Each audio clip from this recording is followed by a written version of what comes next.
Scientist मानते हैं कि स्पेस में कहीं छुपा हुआ एक सब्सटेंस है जो पूरे कॉस्मोस को चलाता रहता है। क्या वो सब्सटेंस रियल है? हमने कभी डार्क मैटर को नहीं देखा, वो पूरी तरह इनविजिबल है, पर हमें पता है कि वो मौजूद है। वो हमें दिखाई तो देता ही नहीं, ना ही हम उसे टच, टेस्ट या स्मेल कर सकते हैं, पर वो हमारे चारों तरफ है। हम जो कुछ करते हैं उस पर असर डालता है। कई दशकों तक सर्च करने के बाद अभी तक हम इस रहस्यमय सब्सटेंस को समझ नहीं पाए हैं। हमें पता है कि डार्क मैटर वहाँ है, हमें उसका स्ट्रॉन्ग ग्रेविटेशनल पुल महसूस होता है, पर वो हमसे बात ही नहीं करना चाहता। इस बात के सबूत हैं कि यूनिवर्स का 85% मैटर डार्क मैटर से ही बना है। हम देख सकते हैं कि डार्क मैटर ने ही गैलेक्सीज को बनाए रखा है और वही दूसरे स्ट्रक्चर्स को तोड़ता है, और वही है जो लाइट को भी बेंड करता है। डार्क मैटर यूनिवर्स की शुरुआत से ही कायम है, और डार्क मैटर के बिना हम भी इस वक्त यहाँ नहीं होते। अगर आप डार्क मैटर को देख नहीं पाते, छू नहीं पाते, तो क्या वो सचमुच मौजूद है? हाइडी स्टार क्लस्टर धरती से 150 लाइट ईयर्स दूर ये 700 स्टार्स की फैमिली है। यूनिवर्स के स्केल पर देखें तो ये हमारे बैकयार्ड में ही है। हाइडीज धरती के इतने करीब है कि आप इसे अपनी सादी आंखों से देख सकते हैं। रात को आसमान में जब देखते हैं तो टॉरस द बुल में हाइडीज वी शेप में नजर आता है। 65 करोड़ साल की अपनी जिंदगी में हाइडीज ज्यादातर शांत बना रहा है, पर कुछ है जो इस शांति को भंग कर रहा है। हाइडीज क्लस्टर पूरे आसमान के सबसे ज्यादा स्टडी किए गए स्टार क्लस्टर में से एक है, पर इसमें कुछ बहुत ही ज्यादा रहस्यमय घट रहा है। क्लस्टर के सेंटर से 2 स्टार टेल्स बाहर की तरफ निकली हुई हैं। इनकी लंबाई मोटे तौर पर एक जैसी ही है, पर एक टेल से स्टार लीक हो रहे हैं।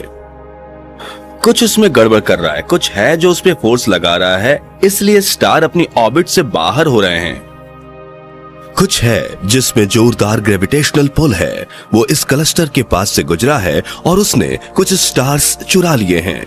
हाइडीज जैसे ऑब्जेक्ट से स्टार को ग्रेविटेशन के जरिए खींचना, इसके लिए आपको बहुत ही भीम का स्ट्रक्चर चाहिए, सूरज के मेस से 1 करोड़ गुना ज्यादा।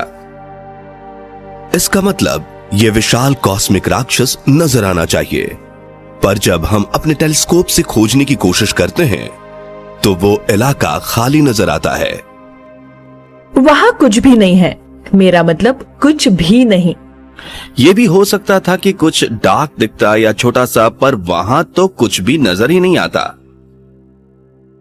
हमें पता है कि वहां कुछ तो है, अदृश्य और ताकतवर। जब भी हम इस तरह के अदृश्य हादसे देखते हैं तो पहला शक होता है फिजिक्स के एक फैंटम पर, डार्क मैटर। तो इस रहस्यमय कॉस्मिक सब्सटेंस के बारे में हम पक्के भरोसे से क्या कह सकते हैं? ये लाइट एमिट नहीं करता, ये लाइट को रिफ्लेक्ट नहीं करता, ये लाइट एब्जॉर्ब भी नहीं करता। डार्क मैटर के बारे में हमें बस यही पता है कि उसमें ग्रेविटी होती है। हमें ये भी नहीं पता है कि ये मैटर है भी या नहीं। हमें उसके बारे में सिर्फ इतना पता है कि इसमें ग्रेविटी होती है। हम भले ही डार्क मैटर को देख या छू नहीं सकते, पर पूरे यूनिवर्स में इसकी निशानियां खोजने में हम बड़े ही माहिर हैं। हम स्ट्रक्चर्स को तोड़ने और जोड़ने में डार्क मैटर के ग्रेविटी के इस्तेमाल को देख सकते हैं। हम उसके इन हरकतों पर कई दशकों से नजर रख रहे हैं। चलिए अब समय में पीछे चलें। सन 1933 में स्विस अमेरिकन फिजिसिस्ट फ्रेड ज्विकी को गैलेक्सीज के एक दूर दराज के झुंड कोमा क्लस्टर में अजीब से मूवमेंट्स नजर आए। वो जानते हैं कि उन्हें पूरी तस्वीर नजर नहीं आ रही है। कुछ गैलेक्सीज इस झुंड के चारों तरफ बेमिसाल रफ्तार से चक्कर काट रही है।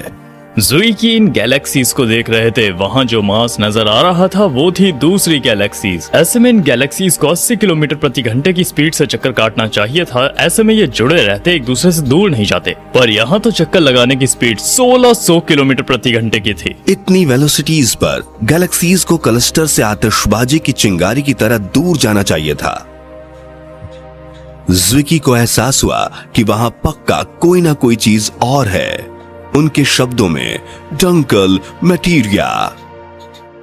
Dark matter, dark matter, dark matter.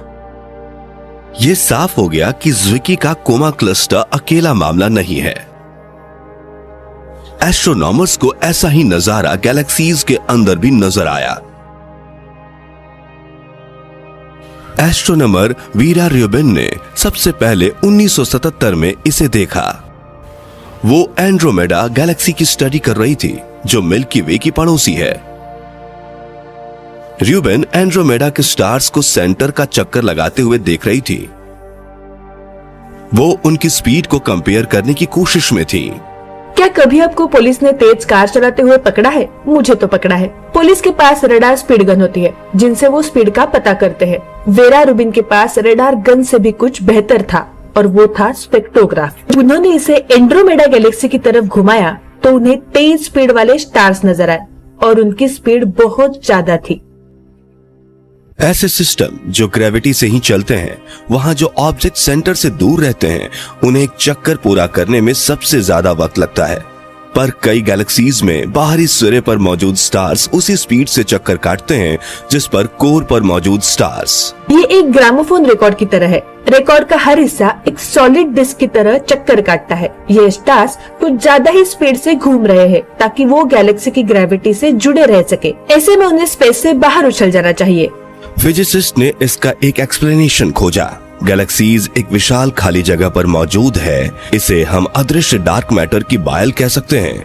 और ये जो एक्स्ट्रा मास है, ये स्टार्स को तेजी से घूमने की इजाजत देता है, वो भी गैलेक्टिक रिम तक के स्टार्स को। मान लीजिए आप डो की एक डिस्क लेते हैं और उसे घुमाकर पिज्जा बना रहे हैं। आप उसे जितना ज्यादा घुमाते हैं, उसके बाहरी हिस्से उतने ही दूर तक फैलते चले जाते हैं। अगर आटे को ना समेटो तो वो हर तरफ फैलता है। अगर डार्क मैटर नहीं होता तो गैलेक्सी में भी यही होता। जब आप पिज्जा डो को घुमाते हैं और उसकी स्पीड बढ़ाते चले जाते हैं तो वो अपने आप को थामे रहता है, क्योंकि उसके अंदर होता है ग्लूटेन जो ग्लू की तरह काम कर रहा है। डार्क मैटर हमारे यूनिवर्स का ग्लूटेन है। तेजी से घूमते बाहरी स्टार्स को गैलेक्सी से जोड़े रखने के लिए कितना मास चाहिए, इसका हिसाब लगाकर फिजिसिस्ट अंदाजा लगा सकते हैं कि डार्क मैटर की तुलना में वहां कितना विजिबल मैटर मौजूद है। नतीजे चकरा देने वाले मिले। हमने सोचा था कि ये पूरा मैटर होगा, पर वो हमारे यूनिवर्स का 15% ही निकला। जैसे कि आप किसी रेस्टोरेंट में जाते हैं और बिल के अलावा 15% टिप देते हैं, बस हम उस टिप जितने ही हैं, हम मेन सब्सटेंस जितने नहीं हैं। हम भले ही उसे देख ना पाए, पर 85% मैटर डार्क मैटर से ही बना है। हम जहां भी देखते हैं वहां हमें उसकी ग्रेविटी का असर नजर आता है। वो हमारी मिल्की वे जैसी गैलेक्सीज को आपस में जोड़े रखता है।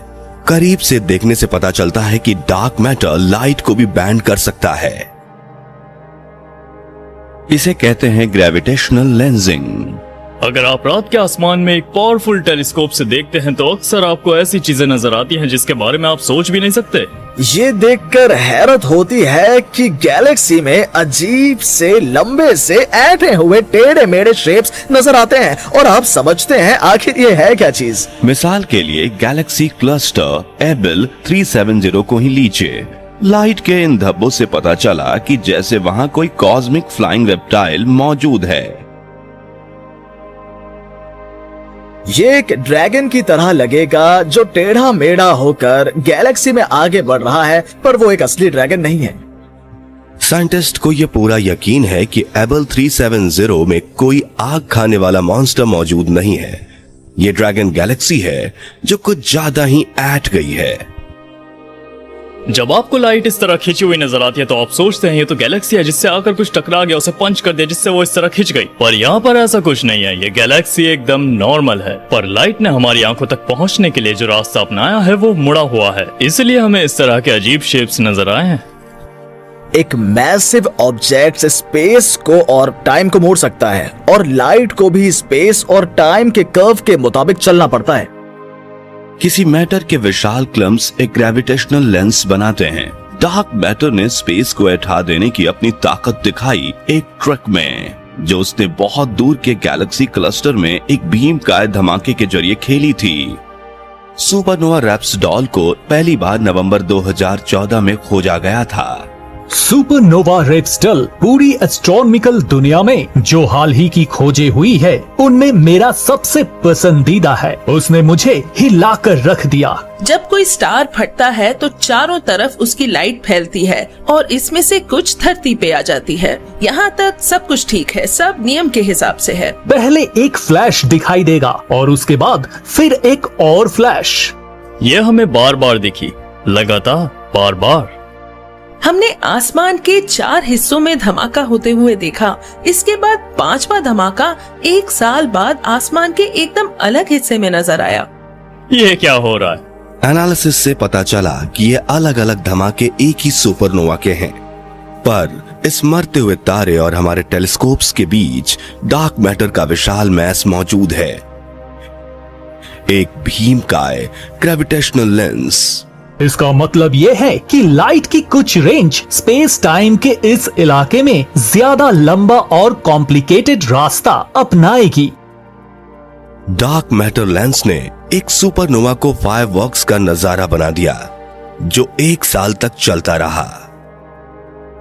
मैटर ने सुपरनोवा से आ रही लाइट की ट्रेजेक्टरी पर इतना गहरा असर डाला कि कुछ हिस्सों को यहाँ तक आने में पूरा लाइट ईयर लग गया। इस लाइट को हम तक पहुँचने के लिए साल लग गया।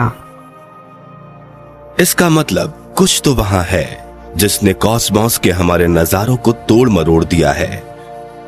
ये पक्का सबूत है कि डार्क मैटर सच में मौजूद है। अब नए सबूत दिखाते हैं कि इसके बिना तो हमारा भी वजूद नहीं होता।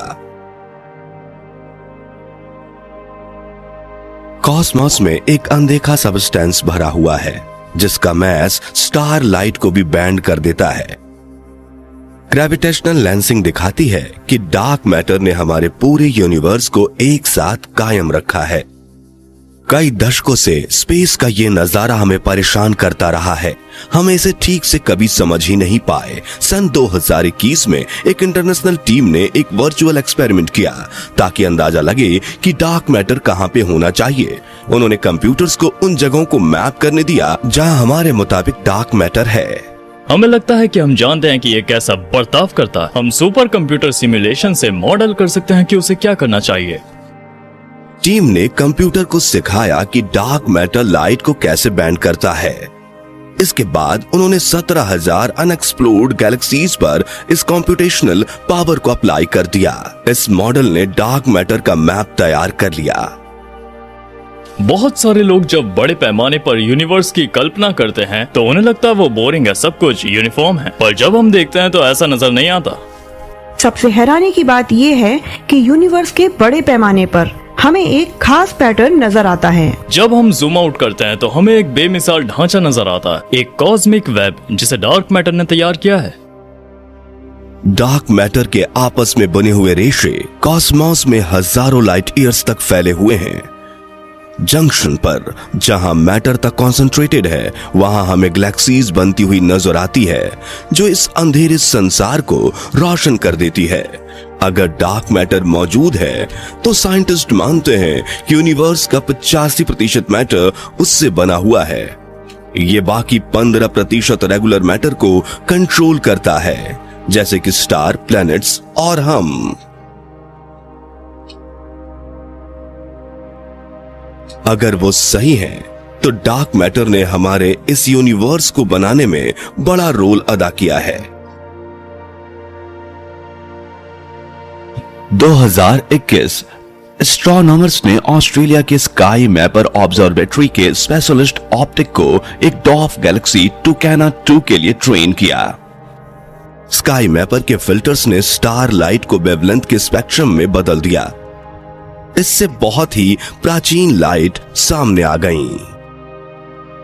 यूनिवर्स की एक सबसे बेस्ट क्लॉक है केमिस्ट्री की प्रोग्रेस। जी हाँ, वक्त के साथ ज्यादा कॉम्प्लेक्स एलिमेंट बनाते चले जाना। स्टार्स और कुछ नहीं बल्कि केमिकल कॉम्प्लेक्सिटी की फैक्ट्रीज है। वो पार्टिकल्स को आपस में टकराकर ज्यादा हैवी एलिमेंट्स बनाते हैं। इस प्रोसेस को फ्यूजन कहते हैं। स्टार की जितनी अगली पीढ़ी होगी वो केमिकली उतना ही कॉम्प्लेक्स होगा। टुकैना 2 के स्पेशल सिग्नेचर से पता चला कि इसके स्टार्स में ऐसे हैवी कॉम्प्लेक्स एलिमेंट बहुत कम मौजूद हैं इस सुराग के सहारे एस्ट्रोफिजिसिस्ट ने गैलेक्सीज की उम्र का हिसाब लगा लिया। ये बहुत ही ज्यादा पुराने स्टार्स है, यूनिवर्स के एकदम शुरुआती समय के स्टार्स, और तब यूनिवर्स में गैस उतनी केमिकली कॉम्प्लेक्स नहीं थी। टुकाना हमारे लोकल यूनिवर्स के एक सबसे पुराने खोजे गए ढांचों में से एक हो सकती है। इसकी उम्र हो सकती है करीब 13 अरब साल, यानी कि उसकी उम्र हमारे यूनिवर्स जितनी हो सकती है। गैलेक्सी का ये सबसे पुराना ढांचा एकदम छोटा सा है। इसमें मुश्किल से 3000 स्टार्स हैं। इसके बावजूद इसके गैलेक्टिक रिम पर स्टार्स बहुत ही भयानक स्पीड से चलते नजर आते हैं। जब आप इस अल्ट्रा फेन डॉर्फ गैलेक्सी का मैस देखते हैं तो ये सूरज के मैस के कुछ हजार गुना के बराबर है, यानी ये बहुत छोटी है। इतनी स्पीड में तो इसे टूट फूट जाना चाहिए। पर टुकाना 2 अब तक नहीं टूटी है क्योंकि ये आपस में चिपकी हुई है और इसकी वजह है बड़ी तादाद में डार्क मैटर का होना। जब आप मिल्की वे जैसी गैलेक्सी को देखते हैं तो इसमें करीब 85% डार्क मैटर है। ये बहुत बड़ी तादाद है, और टुकाना 2 में ये 99% तक मौजूद है। टुकाना 2 पुरानी है, यूनिवर्स की सबसे पुरानी गैलेक्सीज में से एक, और इसमें पूरी तरह से डार्क मैटर भरा हुआ है। सिमुलेशन से पता चलता है कि इस डार्क मैटर ने टुकाना 2 को और दूसरी शुरुआती गैलेक्सीज को शुरुआत से ही शेप देने में बड़ा रोल अदा किया है। उसने रेगुलर मैटर के गुच्छे बनाकर शुरुआती गैलेक्सीज बनाई। डार्क मैटर का महत्व बहुत ही ज्यादा है। मैटर जिस तरह से इवॉल्व हुआ है, यूनिवर्स की शुरुआत से ही उसने इसे कंट्रोल किया है, मैटर को एक साथ लाया है। ये सब तभी मुमकिन हो सकता है जब डार्क मैटर का अदृश्य ढांचा मौजूद है। साइंटिस्ट मानते हैं कि अरबों सालों से जैसे जैसे शुरुआती यूनिवर्स बड़ा होता चला गया, डार्क मैटर ने सब कंट्रोल किया। उसकी ग्रेविटी के बिना मिल्की वे जैसे ढांचे बन ही नहीं सकते थे। हमने देखा कि डार्क मैटर लाइट को बेंड कर देता है। हमने यह भी अंदाजा लगाया कि वो कहां मौजूद हो सकता है। डार्क मैटर मौजूद लगता तो है, पर ये सारे सबूत पक्के नहीं है, हालात पर आधारित हैं। वाकई डार्क मैटर मौजूद है, इसके पक्के सबूत के लिए हमें डार्क मैटर को खोजना ही पड़ेगा। अगर हमें डार्क मैटर का एक टुकड़ा, एक गुच्छा मिल जाए तो ये अब तक के इतिहास के सबसे महान खोज बन जाएगी, इस नेचर की सबसे महान खोज, क्योंकि हम समझ जाएंगे कि यूनिवर्स का सबसे बुनियादी तत्व आखिर कैसे काम करता है। पर क्या ऐसा हो पाएगा? सोचने वाली बात है। अब डार्क मैटर को ही खोजने का वक्त आ गया है। क्या वो एक सबसे काली जगह पर छिपा हुआ है, ब्लैक होल्स में? साइंटिस्ट्स मानते हैं कि एक अदृश्य सबस्टेंस हमारी यूनिवर्स को कंट्रोल कर रहा है, पर जब तक ये हमें नजर नहीं आता, हमें महसूस नहीं होता, या शायद हम इसे छू नहीं लेते, तब तक डार्क मैटर एक थ्योरी भर रहेगा। कभी कभी साइंटिस्ट के सोचे आइडियाज सच हो जाते हैं, जैसे कि ब्लैक होल्स। किसी जमाने में साइंस फिक्शन और बच्चों के डरावने सपनों का हिस्सा रहे ब्लैक होल्स आज हकीकत में बदल चुके हैं। तो ब्लैक होल्स और डार्क मैटर में कई समानताएं हैं, जैसे कि एक अदृश्य मैटर एक भीमकाय ग्रेविटेशनल फील्ड तैयार करता है, हमारी फिजिक्स की बाउंड्रीज को टेस्ट करता है। तीसरी बात, ये पूछना भी पागलपन लगता है, पर क्या डार्क मैटर की हमारी खोज 100 साल से भी ज्यादा पुराने तक एक आइडिया पर जाकर खत्म हो जाती है? क्या डार्क मैटर ब्लैक होल्स हो सकते हैं? जब स्टार्स में धमाका होता है तो ब्लैक होल बनता है। उनका बचा हुआ मैस एक स्फीयर में बदल जाता है। ये इतना डेंस होता है कि लाइट भी इसकी ग्रेविटी को पार नहीं कर पाती। पर यही black hole dark matter theory डगमगा जाती है। ब्लैक होल्स बनते रहते हैं, हमें पता है वो कैसे बनते हैं, और उनकी तादाद इतनी ज्यादा नहीं है कि वो डार्क मैटर बन सके। यूनिवर्स के इतिहास में इतने तारे ना बने और ना ही खत्म हुए कि इससे 85% मैटर बन सके। अगर डार्क मैटर ब्लैक होल से बना है तो उन्हें एकदम नए तरीके का होना चाहिए। पॉसिबल है कि कुछ ऐसे ब्लैक होल्स हैं जो हमने पहले कभी नहीं देखे। ये प्राइमोर्डियल ब्लैक होल्स हो सकते हैं। प्राइमोर्डियल ब्लैक होल्स एक आइडिया है, एक थियोरेटिकल कॉन्सेप्ट, इन्हें हमने कभी देखा नहीं है, पर ये मौजूद हो सकते हैं। अगर प्राइमोर्डियल ब्लैक होल्स असली हैं, तो यूनिवर्स में ऐसे कई सारे ब्लैक होल्स होंगे। इनमें जो सबसे छोटा होगा एक एटम के साइज का, उसका मैस माउंट एवरेस्ट के बराबर हो सकता है, और इसमें जो सबसे बड़ा होगा उसका मैस सूरज से लाखों करोड़ों गुना ज्यादा हो सकता है। स्टीफन हॉकिंग ने 1970 के दशक में पहली बार सुझाया था कि प्राइमोर्डियल ब्लैक होल्स ही डार्क मैटर हो सकते हैं। यह आइडिया 13.8 अरब साल पहले एक भयानक धमाके के वक्त हुआ था, इसी पर आधारित है। थ्योरी कहती है कि प्राइमोर्डियल ब्लैक होल्स शुरुआती यूनिवर्स के पहले सेकंड के एक हिस्से में ही बन गए होंगे। वो लम्हा जब यूनिवर्स एक पिन की नोक जितने से गैस की एक विशाल गेंद में तब्दील हो गया होगा। यूनिवर्स के इन शुरुआती पलों में मैटर बहुत ही टाइट तरीके से पैक रहा होगा, पर वो जो एक जैसा फैला नहीं होगा। डेंसिटी में बिल्कुल जरा से फ्लक्चुएशन से ग्रेविटेशनल कोलैप्सेस हो गया होगा।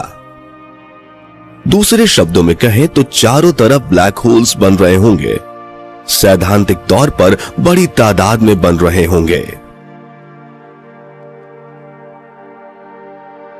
इन ऑब्जेक्ट्स का कलेक्टिव मैस बहुत ज्यादा होगा, पर क्या वो यूनिवर्स का 85% मैटर हो सकते हैं? अगर प्राइमोर्डियल ब्लैक होल्स वाकई कहीं थे तो वो इतने होने चाहिए कि डार्क मैटर को एक्सप्लेन कर सके। ये एक हैरत में डालने वाली संभावना है, पर इसमें एक दिक्कत है।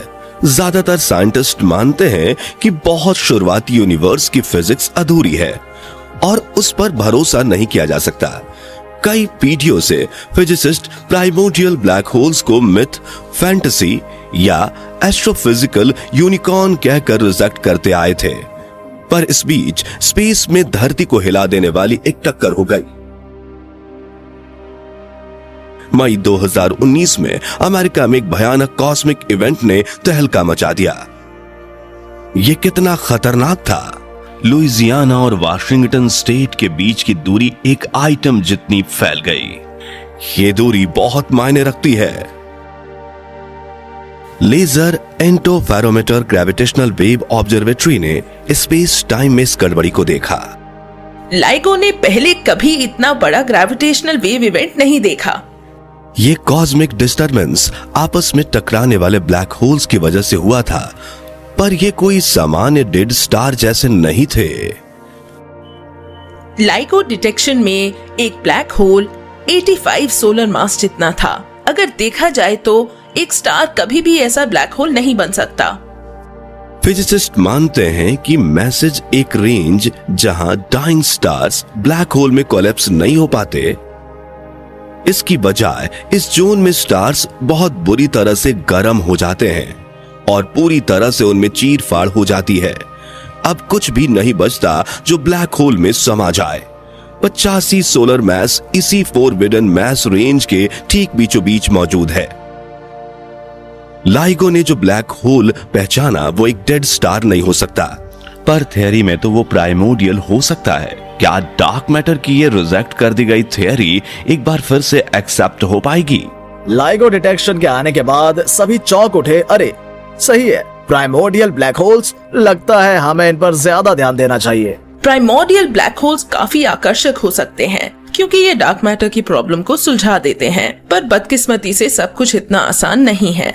अगर हम ये माने कि यूनिवर्स में चारों तरफ प्राइमोर्डियल ब्लैक होल्स हैं, तो फिर बहुत सारे टक्कर होने के चांसेस हैं। ऐसे में लाइगो को सिर्फ एक टक्कर नहीं दिखनी चाहिए थी, बल्कि हजारों टक्कर दिखनी चाहिए थी, और ऐसा कुछ भी नहीं हुआ। बहुत सारे साइंटिस्ट को शक है कि लाइगो ने प्राइमोर्डियल ब्लैक होल देखा था। वो मानते हैं कि ये अब भी फिजिक्स की खूबसूरत कहानियां बने हुए हैं। डार्क मैटर के ठोस सबूत की खोज में ये हमारे सामने आ जाते हैं। क्या डार्क मैटर वाकई है या फिर हमें इसके होने का भ्रम हो रहा है? कुछ साइंटिस्ट मानते हैं कि डार्क मैटर वाकई है और हमारी पहुंच में है। वो इस वक्त हमारी बॉडी में से होकर भी उड़ रहा है। हम मानते हैं कि यूनिवर्स का 85% मैटर डार्क है। इसके बावजूद हमें इसका एक कण तक नहीं मिला। हम साबित नहीं कर सकते कि डार्क मैटर का अस्तित्व है। रेगुलर मैटर रोजमर्रा के पार्टिकल से बना है, जैसे इलेक्ट्रॉन और प्रोटॉन्स। साइंटिस्ट जानना चाहते हैं कि क्या डार्क मैटर भी एक तरह का पार्टिकल है। डार्क मैटर के बारे में जो बात सबसे ज्यादा मजबूत है वो है कमजोरी से इंटरेक्ट कर रहे मैसिव पार्टिकल्स। ये मैसिव पार्टिकल हैं जैसे कि प्रोटॉन्स और इलेक्ट्रॉन्स होते हैं, पर वो नॉर्मल मैटर के साथ ठीक से इंटरेक्ट नहीं करते, इसलिए इन्हें एक नाम दिया गया है। बड़ा प्यारा सा नाम है, इन्हें विम्स कहते हैं। कई दशकों से साइंटिस्ट इन शर्मीले थ्योरेटिकल पार्टिकल को खोजने के लिए जूझ रहे हैं। मैंने अपनी जिंदगी में फिजिक्स की जो पहली रिसर्च की थी वो थी डार्क मैटर पार्टिकल्स को सीधे मेजर करना। ये कहलाते हैं विम्स, और अगर इनका वजूद है तो इस वक्त ऐसे लाखों पार्टिकल मेरे हाथों के आर पार जा रहे होंगे इसी वक्त मेरे सामने। अगर डार्क मैटर सच में विम से बने हैं और अगर इन पार्टिकल्स का वजूद है तो इसका मतलब हम इनके समुद्र के बीच जी रहे हैं। ये हमारे चारों तरफ है, हमारे आर पार भी, और इसी ने गैलेक्सी को आपस में बांध रखा है। विम्स हमारे नियम कानून से नहीं चलते, वो रेगुलर मैटर की दुनिया से मुश्किल से इंटरैक्ट करते हैं, इसलिए इन्हें डिटेक्ट करना मुश्किल है। पर जब वो एक दूसरे के साथ खेलते हैं तो चिंगारियां निकलती है, तेज चमक जो हम देख सकते हैं। थ्योरी कहती है कि विम्स खुद को ही तबाह करते हैं। विम्प ए और विम्प बी एक दूसरे के करीब आते हैं और पुफ धमाका होता है और गैमा रेज बनती हैं। Gamma rays high energy light है, इसलिए इन्हें आसानी से देखा जा सकता है। साइंटिस्ट ने अपने डिटेक्टर्स को मिल्की वे के बीच की तरफ तान रखा है, क्योंकि उनका मानना है कि विम्स की टक्कर यहां बहुत ज्यादा होनी चाहिए। कुल मिलाकर 40 lakh solar mass black hole हैं, अरबों स्टार्स हैं। यहीं पर गैलेक्सी का मैस सबसे ज्यादा डेंस है, इसलिए गैलेक्सी का चक्कर काट रहा एक भी विम्प सेंटर की तरफ अपने आप खिंचता चला जाएगा और उसमें समा जाएगा। फेर्मी लार्ज एरिया टेलीस्कोप ने गैलेक्सी के सेंटर में 10 साल से भी ज्यादा खोजबीन की। उसे बहुत सारी गैमा रेज मिली, पर साइंटिस्ट को पूरा यकीन नहीं है कि वो विम्स के आपस में टकराने से बनी होंगी। गैलेक्टिक सेंटर में काफी भीड़ है, जैसे किसी शहर के डाउनटाउन में होती है। वहाँ ढेर सारे लोग होते हैं, एक्टिविटीज चल रही होती है। वैसे ही यहाँ स्टार्स में धमाका हो रहा है। कई ton stars, gas, magnetic fields, black holes, gamma rays के बहुत सारे सोर्सेस होते हैं। वो पता करना मुश्किल है कि सिग्नल कहाँ से आया है। मिल्की वे के सेंटर से कुछ भी हासिल नहीं हुआ, इसलिए साइंटिस्ट ने अपना ध्यान उन प्लैनेट्स पर लगाया जो कम भीड़ वाले हिस्सों में मौजूद हैं, जहां विम्स की टक्करों को देखना ज्यादा आसान होगा। एक जगह जहां हमें विम्प के टक्करों के सबूत मिल सकते हैं वो है एक्सोप्लैनेट्स के कोर। पता चला कि एक्सोप्लैनेट्स हमारे लिए बेस्ट डार्क मैटर डिटेक्टर हो सकते हैं। हम बहुत दूर के स्टार्स का चक्कर लगा रहे जॉइंट्स प्लैनेट्स को उन लैब की तरह इस्तेमाल कर सकते हैं जिनसे हम मैटर को समझेंगे। हम जानते हैं कि ग्रेविटी विम्स को खींचती है। ग्रेविटी जितनी ज्यादा होगी, डार्क मैटर के उतने ज्यादा पार्टिकल्स एक साथ आएंगे। साइंटिस्ट्स मानते हैं कि विम्स मिल्की वे के सबसे बड़े गैस प्लैनेट्स के कोर में समाते हैं। इन सुपरसाइज्ड गैस जायंट्स में विम्स की टक्कर होती है, वो तबाह होते हैं और गामा रेज छोड़ते हैं। अगर ये विम्स मैसिव एक्सोप्लैनेट के सेंटर में जमा हो रहे हैं तो इन डार्क मैटर के खात्मे से इन एक्सोप्लैनेट्स को गर्म होना चाहिए। अगर विम से कोई एक्सोप्लैनेट गर्म होगा, ये बात कहने में बड़ी मजेदार लगती है, तो वो बहुत ही गर्म होगा, स्पेस के हीट से ज्यादा गर्म। असल में स्पेस तो बहुत ठंडा है, तो आपको एक इंफ्रारेड टेलीस्कोप चाहिए जो इंफ्रारेड लाइट को देख पाए और इतना सेंसिटिव हो कि इन चीजों के टेम्परेचर को नाप सके। पर इस तरह का एक डेडिकेटेड टेलीस्कोप तो सन 2028 तक नहीं बन पाएगा। पर डार्क मैटर के कुछ खोजकर्ताओं को इंतजार नहीं करना है। उनका तर्क है कि विम्स की एक खासियत है जिससे उन्हें यहां धरती पर भी डिटेक्ट किया जा सकता है।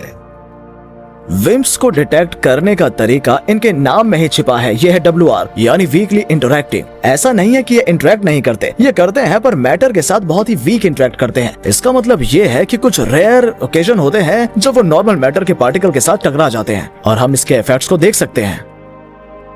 सेंट्रल इटली के ग्रैस सेसो में साइंटिस्ट एनर्जी के स्पार्क की तलाश में हैं। ये तब होता है जब एक विम्स रेगुलर मैटर के एटम से टकराता है। इनका डिटेक्टर है सुपर कूल्ड ज़ीनोन एक टैंक, जो धरती की सतह से हजारों मीटर नीचे बनाया गया है। इस डिटेक्टर को पहाड़ पर लगाने का फायदा ये है कि वहाँ चट्टाने, मिट्टी और वो तमाम चीजें हैं जो बहुत सारी बैकग्राउंड नॉइज को रोक लेती है। जब आप विम्प इंटरेक्शन की तलाश में हैं तो ये मानकर चलिए कि ये बहुत ही रेयर घटना है, बहुत ही बारीक है। इसलिए आप नहीं चाहेंगे कि दूसरी चीजें इसमें अड़चन बने, दूसरे पार्टिकल्स इसमें आए और इसे खराब कर दें। ये वीकली इंटरेक्टिंग मैसिव पार्टिकल उस पहाड़ के आर पार चले जाएंगे। अगर वो ज़ीनॉन एटम से टकराते हैं तो हम चमक को देखकर समझ जाएंगे कि ये डार्क मैटर का पार्टिकल है। विम्प को डिटेक्ट करना एक पक्का सबूत बन सकता है कि डार्क मैटर सच में मौजूद है। 2020 में साइंटिस्ट को नतीजों में कुछ नजर आया, पर क्या ये आंखों का धोखा था या स्टार्स के बीच एक भूत?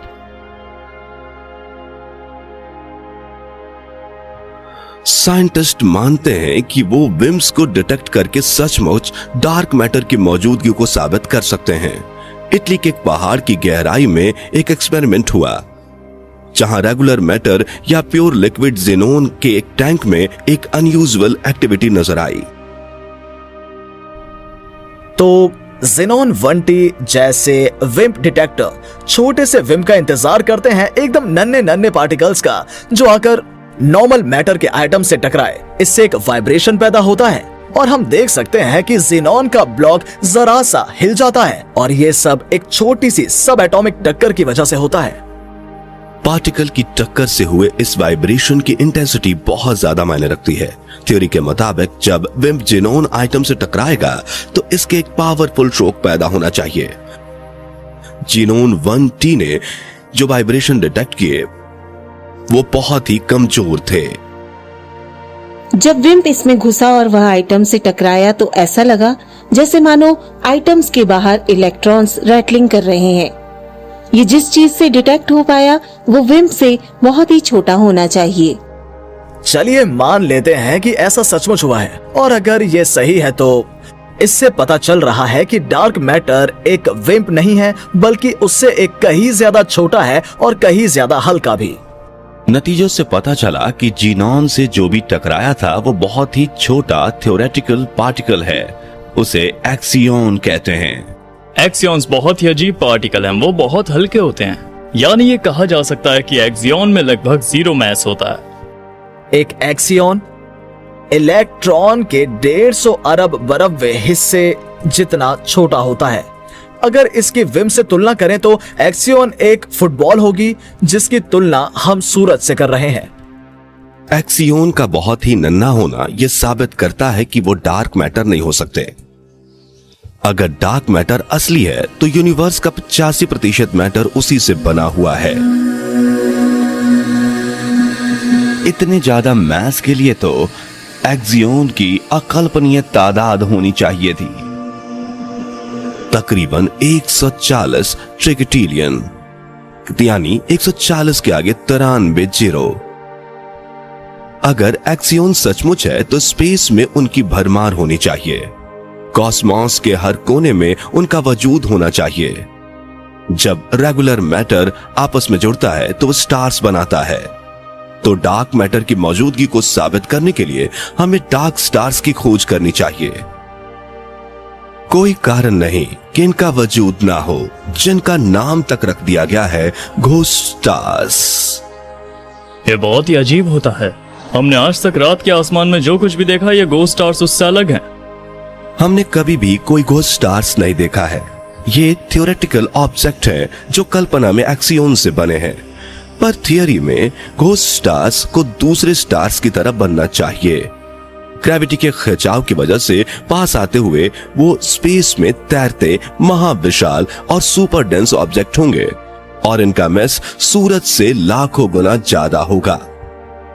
चूंकि घोस्ट स्टार्स डार्क मैटर से बने होते हैं, वो कोई एनर्जी पैदा नहीं करते, कोई रोशनी पैदा नहीं करते। वो लाइट और मैटर दोनों के ही पारदर्शी होते हैं। अगर आप उसके ठीक बगल में हैं, तो भी आपको उसके बारे में पता नहीं चलेगा, राइट? अगर हमने कोई प्रोब्स उस तक भेजा तो वो उसके पार चला जाएगा। जब वो उसके पार चला जाएगा तो इसकी ग्रेविटी उसे वापस खींच लेगी।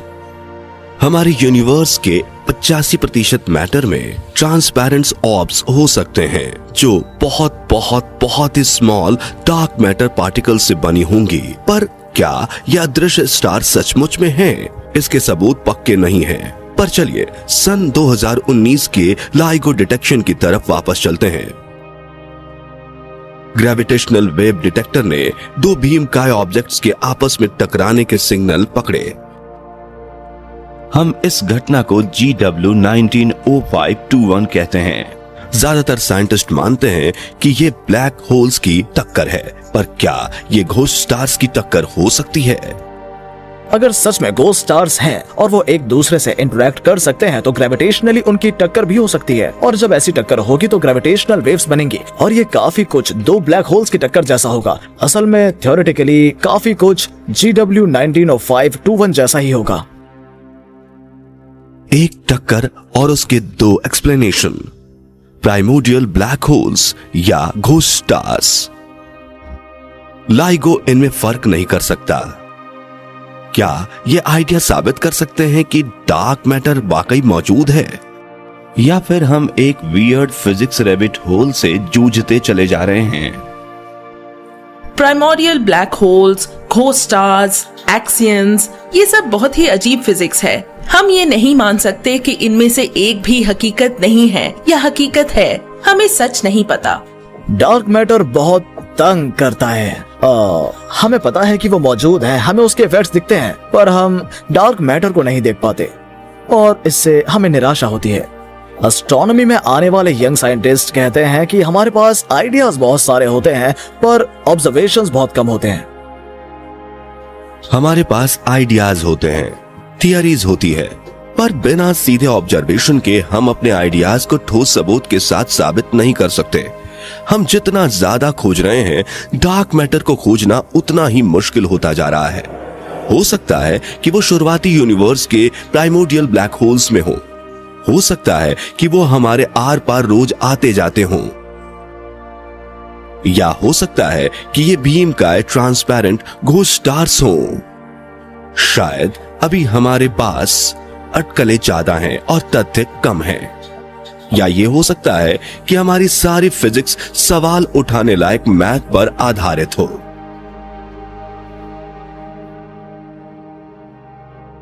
यूनिवर्स का 85% हिस्सा बहुत ही रहस्यमयी है। इस डार्क मैटर की खोज ज्यादा उम्मीदें नहीं बढ़ाती। डार्क मैटर की जो प्रॉब्लम है वो ये है कि ये बहुत मुश्किल है। हमने जो कुछ भी अंदाजा लगाया, जो कुछ भी खोजा, उसमें कुछ भी हासिल नहीं हुआ। कुल मिलाकर बहुत निराशा हो रही है। हमारी कॉस्मोलॉजी की इतनी बुनियादी चीज डिटेक्टेबल तो होनी ही चाहिए, पर ऐसा कुछ भी नहीं हो रहा। हम अपनी समझ की सीमाओं के आसपास अंधेरे में लड़खड़ा रहे हैं। फिलहाल हमें एक बार भी डार्क मैटर नजर नहीं आया है। हो सकता है कि डार्क मैटर वाकई में मौजूद ही नहीं हो, एक अदृश्य सबस्टेंस जो अपने ग्रेविटी से यूनिवर्स पर असर डाल रहा है। उसकी खोज की बजाय ये हो सकता है कि हम ग्रेविटी को ठीक से ही समझ ना पाए हों।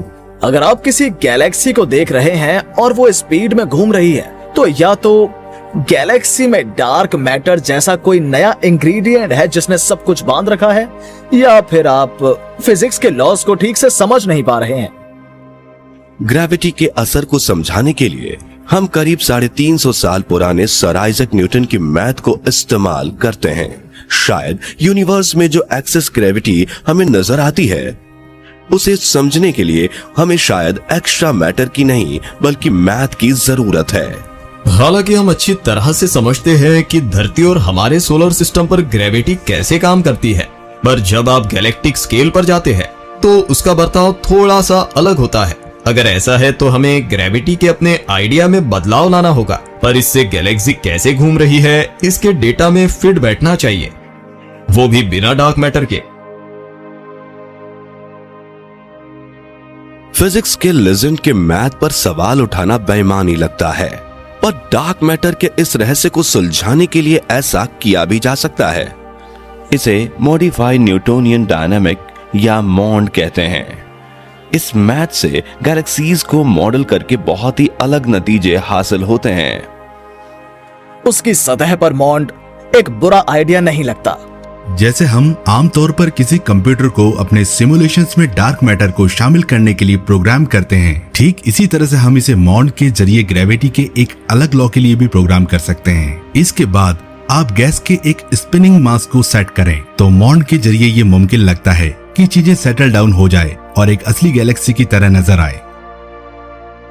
सटीक तरीके से लॉ ऑफ ग्रेविटी को बदलकर सुपर फास्ट स्पिन को रिक्रिएट किया जा सकता है, जिसे एस्ट्रोनॉमर अपने टेलीस्कोप से देखते हैं। डार्क मैटर की जरूरत ही नहीं, वो मौजूद ही नहीं है, मामला खत्म। ऐसा नहीं हो सकता। एक गैलेक्सी से बड़ा कुछ भी होगा तो ये आर्टिफिशियल फिजिक्स खत्म हो जाएगी।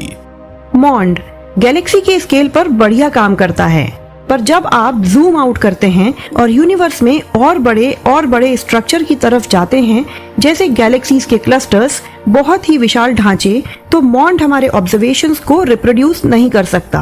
कहीं कुछ तो छूटा रह जाता है। मॉन्ड में जो आपको मटेरियल नजर नहीं आता उसे आपको शामिल करना पड़ता है। ये अपना ही एक डार्क मैटर तैयार कर लेता है और इस तरह मॉन्ड की जो उपयोगिता है वो खत्म नहीं हो जाती है।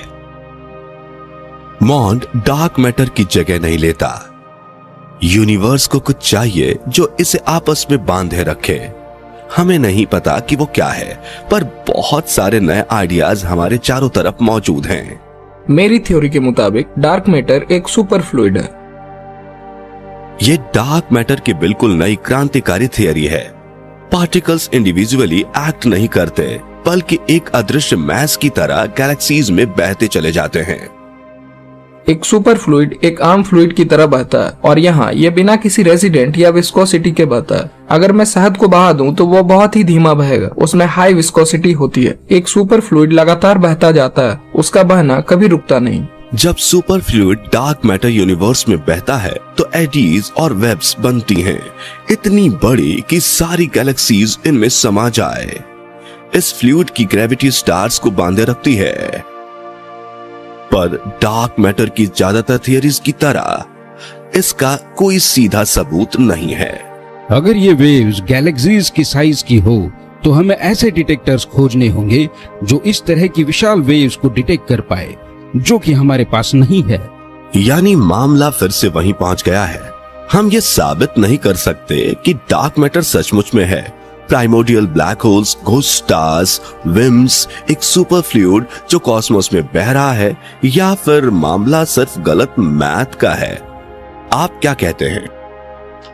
मान लीजिए मेरे पास $20 हैं, तो क्या मैं इसे डार्क मैटर पर लगाऊंगा? मैं तो अपने पैसे कभी भी डार्क मैटर पर नहीं लगाऊंगा। मुझे लगता है कि हमें इस बारे में ठीक से नहीं पता। मेरा ये मानना है कि डार्क मैटर असल में मौजूद है, पर बहुत कुछ जानना बाकी है। ये रहस्यमयी घटनाएं हैं, जैसे रिमोट कंट्रोल, सोफे के नीचे गिर जाना और गायब हो जाना, जैसे अचानक कोई नजर ना आए। मैं तो समझती हूँ कि डार्क मैटर लोग स्टार्स होते हैं, यहाँ तक कि डार्क मैटर लोग भी होते हैं। मैं तो कुछ नहीं लगाऊंगा। इस वक्त एक भी आइडिया सही नहीं है। मुझे लगता है कि डार्क मैटर ऐसी चीज है जिसके बारे में हमने अभी तक सोचा ही नहीं। क्या डार्क मैटर का वाकई वजूद है? जानने के लिए देखते रहिए ये सीरीज।